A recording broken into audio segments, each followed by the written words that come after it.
Hello, my name is Cassandra Johnson. I'm going to be doing my performing project showcase on the stereotypes of depression.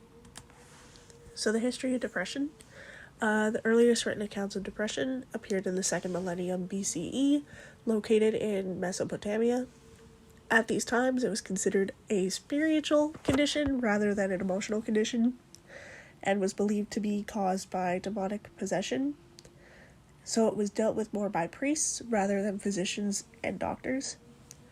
Many cultures, including ancient Greeks, Romans, Babylonians, Chinese, and Egyptians, believed this, so it was often treated with methods such as beating, physical restraint, and starvation. Now I'm going to read you the poem called Surfaces that I wrote myself, and it's about the stereotypes of depression. Hello? Can you help me? I'm lost. Could you point me in the direction of Nirvana, where all the rain turns to sunny days? Shine the light on the deformities bestowed by a pull of a jouster, cursed skin, carved by the lance of a knight. We are told to be sad, that it's all but an easy fix. I tell you, sir, it's not that simple. When I see those stalkers hiding in my mind, I can't ignore it as an imaginary problem, for it makes us improperly sad. I'm called incompetent for being unmotivated. I am tortured by my mind for being impulsive. Fearing the truth causes out halt, the halt that makes us lazy and weak. I am sad enough to vanish, sad enough to hate upon my being. Being sad over life is not the same as being sad of a pin drop. Losing my keys, the jingle of the metal clashing, being late to work due to a problematic time. Medication fixes the world, numbs our minds, souls, and selves. Fake. All fake.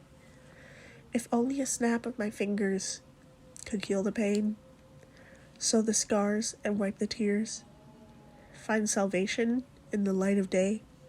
These stereotypes cause pain. Lies fill this world. Depression kills. Surfaces can't save everyone. Why did I choose this form as a way to talk about the stereotypes of depression? Well, for starters, I'm horrible with poetry, and I wanted to give it a shot because I was told that I'm actually pretty good at it. I don't really believe it, but I thought this was fun, so I chose that as my choice.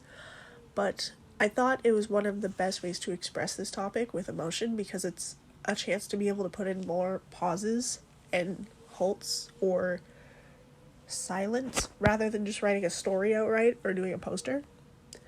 I also wanted to avoid using completely triggering words and topics that could influence a recession in somebody who does suffer with it or scare somebody or hurt anyone. So it was more of me also trying to be more soft-spoken on the topic, but still impactful. Poems I also see to be a good way to express emotions, and that is the main reason for this choice. So as I said before, the topic of my poem is the stereotypes of depression and how it can make it worse for people suffering with them. For starters, depression isn't a proper illness. What defines a proper illness? Something that can be cured with medication or something that can be dealt with via surgery? Most believed that it wasn't a proper illness back in the day, hence why it was believed to be demonic possession, but in reality, it's caused by a mental imbalance, which can be helped with medication, but not overall cured. Mostly believed by friends and family who don't understand or do not care to actually understand depression as an illness, or rather a hindrance. This leads to moments where they don't get proper treatment, such as therapy, medication, medical assistance, stuff like that. Depression is an excuse for people to be lazy and weak. No, it's not. Depression kills your motivation, and it interferes with you wanting to get help yourself. So it increases the overall stigma and can interfere with offers of help or support, and they could themselves in turn believe that they are weak, and that is also affecting their mental imbalance, hence why this just simply isn't true. Depression and sadness are the same thing. Most believed they are depressed, even though they are just sad. And as should all understand, sadness and depression are not the same thing. Depression is something that lasts a lot longer, and the severity of the mood turbulence is much more prominent, and it can switch between sad, angry, happy, infuriated. Rather, when sad, you're just sad, and then later you become happy again, or your mood changes relatively normally. Where depression, it lasts a lot longer and can cause a lot more intense due to a chemical imbalance. So depression also has more of an impact on your everyday life rather than sadness. It kind of just affects you, and then it kind of moves on, you know? It also depends on the topic that you're sad about. Things that make you sad can cause you to become depressed, but it depends on how much it influences your emotions overall. So sadness can be a cause of depression, but it is not depression in and of itself. Depression is the result of having a bad time. No. If you're having a bad time, you're not depressed. It's just something that's going on in your life that's making you stressed out, sad, aggravated. Your emotions are all over the place. But depression is caused by a number of different details involving biological factors like our genetics, social factors such as poverty, or very stressful events and psychological factors. Whereas if you're having a life event, such as, let's say, getting in a car accident, that isn't really going to cause major senses involved with depression. Yes, it can cause some turbulence in your mental stimulation, but other than that, it's not going to be a sole result of becoming depressed. If you're depressed, you need to take medication. The use of antidepressants is only recommended in helping to treat moderate to severe depression. It can help, but it's not going to cure it.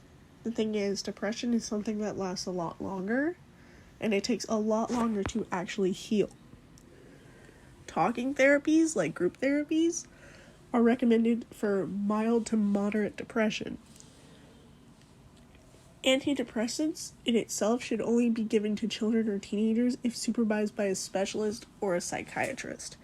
So, in reality, it's not something that can cure the depression as it is. It's a mix of things that you need to do to actually correct it and slowly get better. People with depression just need to snap out of it.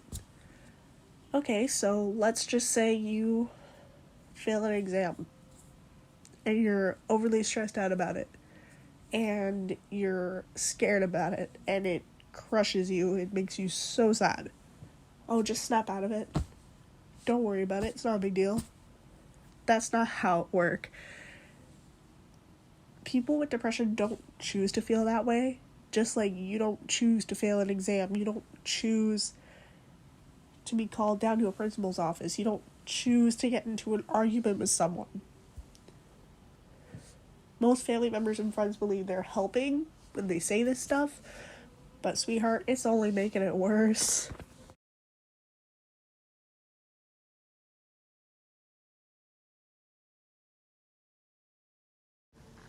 So for starters, voice of self-expression.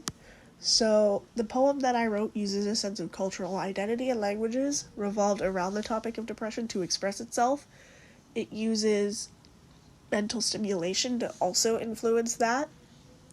It expresses self off of a person talking and how they express themselves through the piece. So me, for example, when I read it, I'm expressing where it impacts me most by pausing longer, or for example, using words that would more impact my personal experience and giving it off to you. So personally, yes, I have experienced slight depression, nothing too intense. I would call it more of a hiccup in my mental stimulation and mental imbalances, but the piece holds a personal experience from me, and examples people that I have talked to have also have also experienced as a result, since my best friend and a cousin of mine actually had it and talked about it verbally, and I took their examples and let that influence me, and I used some of that in the poem itself to use it as a sense of self-expression from myself. Voice of perspective. The poem does well with fitting with multiple different perspectives, so it isn't biased to a T. It does have some bias within it, but it works to give off the negative stereotypes, but also correcting it with personal experiences and making it sound improper for these stereotypes to exist. That is the perspective I'm invoking, but you also have the chance to take other perspectives from it, and the poem gives that a chance to gain their own perspective as a listener. The power behind the words and the flow of the piece better influence the type of perspective aimed to gain by incorporating both types of stereotypes and the perspective you should be taking, and some perspectives that people take from it as a whole. It includes their perspective and those who personally suffer from depression. As I said before, I use multiple examples from myself and people around me to influence what I wrote and how I wrote it. Voice of participation. The piece implicates many concepts of realization and customs that need to be changed. It uses emotion and phrases to conceptualize concepts misunderstood upon the topic to better understand the emotional tolls it takes on the mind and body. So, as I said before, it gives real life examples. It's giving you customs that need to be changed and what you need to do as a person to partake in that change. It targets to change the myths inflicted by people who don't care or lack the understanding of depression, and uses communication and interaction to do so. Voice in performance. Everyone says things and explains things differently. The way I say something could be totally different to the way someone else says something. It impacts the overall tactfulness of the piece and its successfulness overall. If I only used my type of conversation in that poem, it would only be affecting people who see it the way I do. But because I used multiple different perspectives, the performance of the poem itself does a lot better. I am using the piece to pass on information through different ways and through different people in order to impact the world in a better way. In the poem, we're seeing the pain the person is going through the art itself and through wordplay used in each sentence. The words mesh together well, making a strong flow of syllable sounds that make the message more impactful. When the punctuations in the poem are placed where they are used to intensify the silence, hence all the pauses that I made and the sections of silence that I had when I spoke. The transition between points made in a strategic way through those pauses, making it a lot more intense, but not unsuccessful. I would like to take a moment to thank you for listening. I hope you enjoyed the poem. I personally enjoyed writing it. It was a lot of fun. Thanks for listening. If you enjoyed, bye-bye.